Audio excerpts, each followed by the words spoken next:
Assalamualaikum warahmatullahi wabarakatuh. Pertama-tama, marilah kita panjatkan puji dan syukur atas kehadirat Allah Subhanahu wa Ta'ala yang telah memberikan kita kesehatan dan keselamatan untuk melakukan presentase.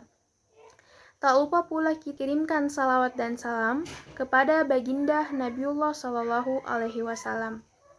Topik yang akan kami bahas adalah The Five Discipline.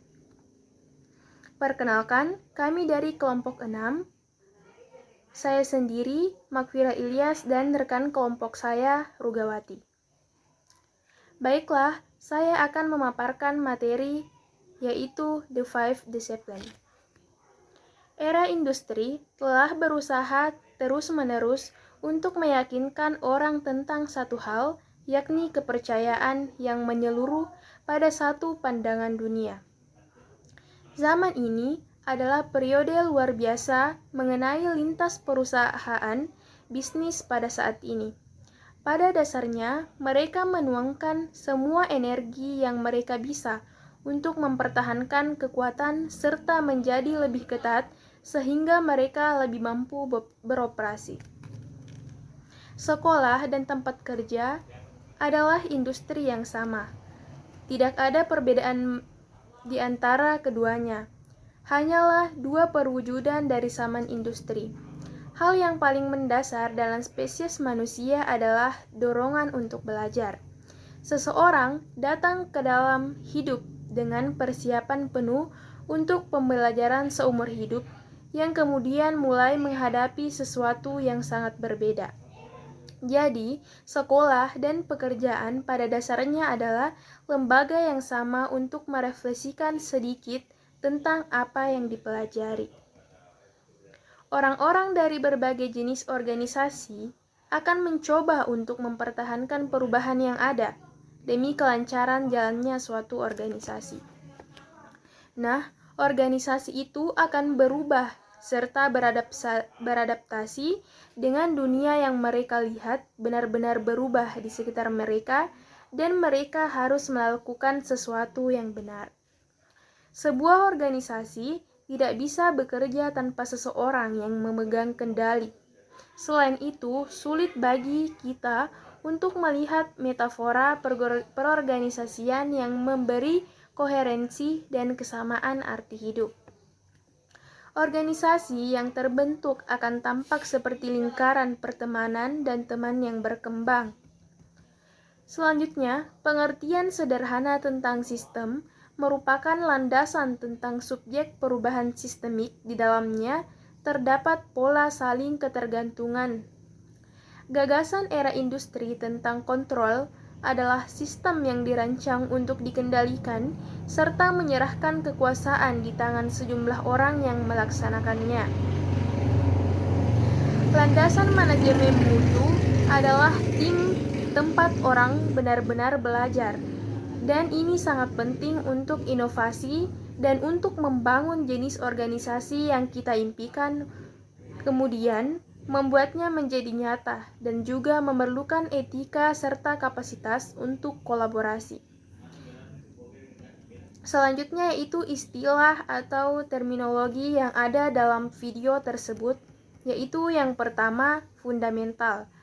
Fundamental bersifat dasar atau pokok, mendasar. Iman merupakan suatu hal yang sangat di dalam kehidupan manusia.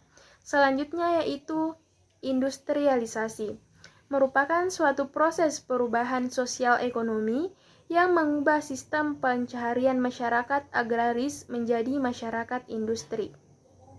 Selanjutnya yaitu desentralisasi, merupakan penyerahan kekuasaan pemerintah oleh pemerintah pusat kepada daerah otonom berdasarkan asas otonomi. Selanjutnya yaitu relevan. Secara umum, arti dari relevansi adalah kecocokan. Relevan adalah bersangkut paut, berguna secara langsung. Selanjutnya yaitu radikal. Istilah yang digunakan pada akhir abad ke-18 untuk pendukung gerakan radikal. Istilah selanjutnya yaitu metafora, merupakan pemakaian kata atau kelompok kata bukan dengan arti yang sebenarnya, melainkan sebagai lukisan yang berdasarkan persamaan atau perbandingan. Istilah selanjutnya yaitu koherensi. Koherensi didefinisikan sebagai sebuah pola keterkaitan antara bagian yang satu dengan bagian yang lain sehingga kalimat memiliki kesatuan makna yang utuh. Selanjutnya yaitu metafisika, cabang filsafat yang berkaitan dengan proses analitis atas hakikat fundamental mengenai keberadaan dan realitas yang menyertainya. Istilah selanjutnya yaitu kolektif, merupakan sekumpulan pribadi yang bekerja sama untuk tujuan tertentu tanpa adanya hierarki di dalamnya. Selanjutnya yaitu konsistensi, merupakan bagian yang sangat penting. Misalnya natrium adalah konstituen garam dapur. Artinya, dari konstituen adalah orang yang tinggal di daerah pemilihan, terutama orang yang berhak memilih. Baiklah, selanjutnya materi akan dilanjutkan oleh teman kelompok saya. Assalamualaikum warahmatullahi wabarakatuh. Perkenalkan, nama saya Rulawati dengan nomor NIM 70 200 119 di sini saya akan melanjutkan hasil kerja kelompok kami yang berjudul The Five Fifth Discipline. Langsung saja. Adapun istilah-istilahnya, yang ke-11 yaitu paradoks.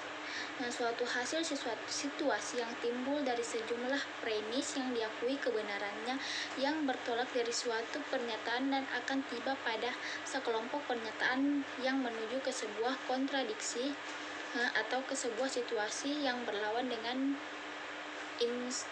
intuisi. Yang ke-12 yaitu abstraksi.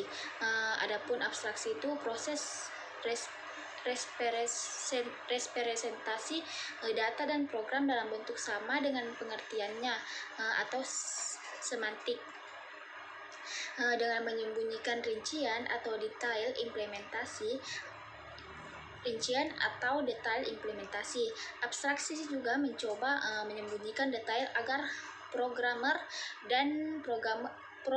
dapat berfokus pada konsep tertentu saja pada satu waktu. Ada yang ke-13 antihestis. Adapun antihestis di sini salah satu majas yang mengandung gagasan yang bertentangan dengan menggunakan kata-kata atau kelompok kata yang saling berlawanan dalam satu kalimat.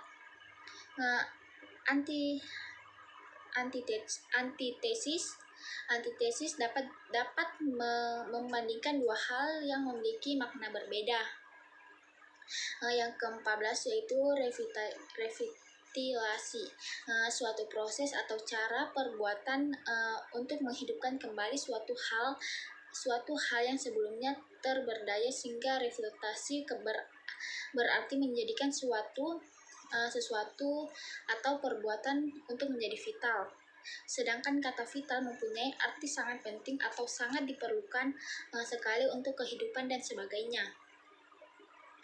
Yang ke-15 yaitu inisiatif. Inisiatif yaitu tindakan menjadikan atau membuat suatu motivasi dan menyebarkan secara massal. Secara tradisional, inisiatif berupa tindakan yang melebihi hasil yang diharjakan untuk membentuk motivasi dari luar. Yang ke-16 yaitu transformasi, juga memiliki arti berupa perbuatan struktur gramatikal menjadi struktur gramatikal lain dengan menambah, mengurangi, atau menata kembali unsur-unsurnya. Yang ke-17 yaitu sistematik, adalah inisiatif untuk mempelajari sistem. Ini adalah upaya mengembangkan paradigma dan kerangka logis dan kerja logis, matematis, teknik, dan filosofis, di mana sistem fisik, teknologi, biologi, sosial, kognitif, dan metafisik dapat dipelajari dan dimodelkan. Yang ke-18 yaitu fragmentasi klonal. Pada organisme multiseluler atau kolonial adalah bentuk reproduksi aseksual atau cloning, di mana organisme memecah diri menjadi fragmen-fragmen. Yang ke-19 yaitu refleksivitas adalah kemampuan suatu bahan dalam memantulkan gelombang elektromagnetik yang terpapar ke permukaannya. Yang ke-20 yaitu intrinsik, merupakan unsur-unsur atau merupakan unsur utama membangun utuhnya sebuah novel, di antaranya yaitu tema, alur, latar tokoh, penokohan, sudut pandang, gaya cerita, dan amanat. Yang ke-21 yaitu antropologi. Antropologi berasal dari bahasa Yunani atau anthropos, yang berarti manusia, dan logos, yang berarti wawancara atau bernalar dan berakal, atau disebut ilmu. Adapun yang ke-22 yaitu Stradivarius. Stradivarius itu adalah alat musik dawai seperti biola yang dibuat oleh keluarga Stradivari dari Italia pada abad ke-17, khususnya oleh Antonio Stradivari. Yang ke-23 yaitu otoritas atau kewenangan, yang dimana adalah hak untuk melakukan sesuatu atau memerintah orang lain untuk melakukan atau tidak melakukan sesuatu agar tercapai tujuan tertentu. Yang ke-24 itu ada homeostasis, adalah proses dan mekanisme otomatis yang dilakukan makhluk hidup untuk mempertahankan kondisi agar tubuhnya dapat berfungsi dengan normal. Adapun yang ke-25 yaitu korporasi. Korporasi adalah tempat terjadinya kegiatan produksi dan berkumpulnya semua faktor produksi. Yang ke-6 fluktuasi. Fluktuasi itu merupakan fenomena perubahan yang berupa naik turunnya variabel nilai tertentu yang disebabkan oleh perubahan di dalam mekanisme pasar. Adapun juga yang ke-27 artefak. Artefak itu adalah benda arkeologi atau peninggalan benda-benda bersejarah, yaitu semua benda yang dibuat atau dimodifikasi oleh manusia yang dapat dipindahkan. Yang ke-28 yaitu akselerator. Dalam ilmu fisika dapat diartikan sebagai aksi yang dapat meningkatkan kecepatan partikel untuk menghasilkan energi kinetik yang sangat besar dan dapat menumbuk atom target. Yang ke-29 yaitu relativitas, adalah teori yang membahas mengenai kecepatan dan percepatan yang diukur secara berbeda-beda melalui kerangka acuan. Yang ke-30 yaitu rekonsiliasi, yaitu adalah perbuatan memulihkan hubungan persahabatan pada keadaan semula, perbuatan menyelesaikan perbedaan. Itulah hasil kerja kelompok kami, lebih dan kurangnya mohon dimaafkan. Assalamualaikum warahmatullahi wabarakatuh.